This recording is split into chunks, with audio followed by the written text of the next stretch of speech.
नमस्कार मित्रों। जैसा कि मालूम है कि जेईई मेंस का रिजल्ट आ चुका है और हर बार की तरह कुछ अच्छे समाचारों के साथ मैं उपस्थित हूँ। तो आज की स्टोरी है जेईई मेन टॉपर स्टोरी। मैंने यूट्यूब पर घंटों टाइम बर्बाद किया, फिर ऐसे जेईई टॉपर बने दिल्ली के Shreyas. JEE topper Shreyas Mishra JEE main में परफेक्ट स्कोर हासिल करने वाले श्रेयस ने जेईई की तैयारी के लिए कॉन्सेप्ट क्लियर करने पर ज़्यादा ध्यान दिया।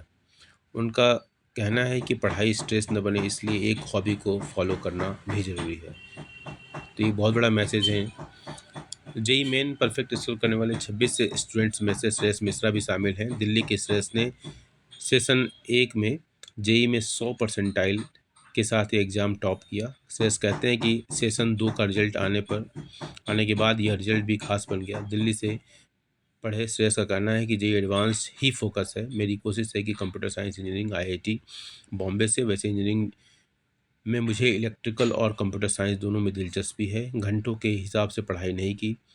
एक में 100 परसेंटाइल पाने के बावजूद श्रेयस ने सेशन 2 का भी एग्ज़ाम दिया।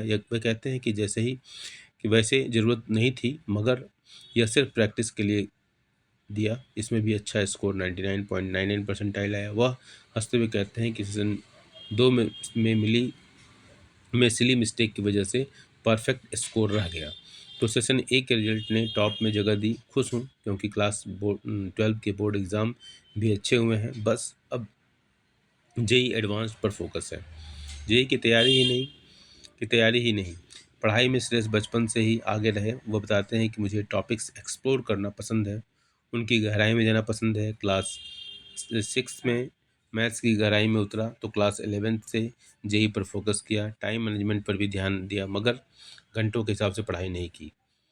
प्रैक्टिस के लिए मॉक टेस्ट ज़रूरी है। ग्रेटर नोएडा में रहने वाले श्रेयस की अपनी जूनियर्स को सलाह है कि कॉन्सेप्ट क्लियर करें, खूब प्रैक्टिस करें और कूल रहें।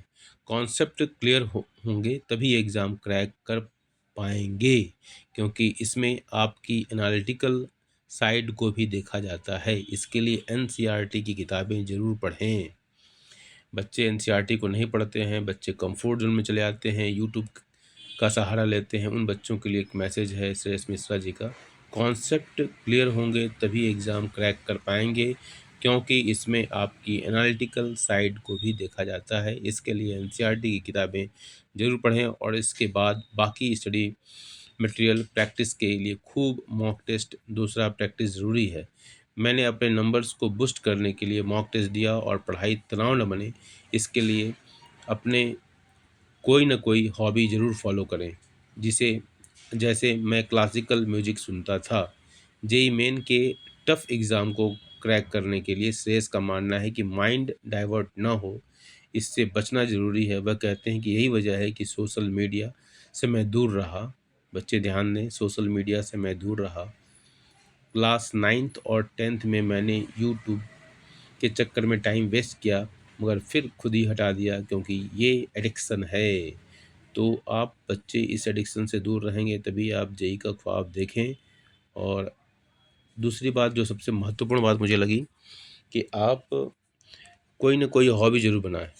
तो जिन बच्चों की भी कोई लिखने की हॉबी हो,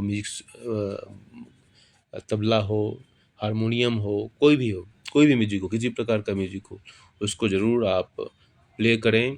इससे आपके अंदर एक स्किल भी होगा और साथ ही साथ आप अपने स्ट्रेस को निकाल भी देंगे, जिससे आप अपने पढ़ाई पर फोकस करेंगे। और म्यूजिक को डॉक्टर एपीजे अब्दुल कलाम से बढ़िया बेहतर कौन बता सकता है म्यूजिक कितना डिवाइन होता है। और वो खुद बहुत अच्छे वीणा प्लेयर थे। तो आप, आज का मैसेज यही है कि आप एक हॉबी बनाइए और सोशल मीडिया से दूर रहिए और पढ़ाई खूब कीजिए। एनसीईआरटी का नाता तो सफलता सबके मन को भाता। Thank you.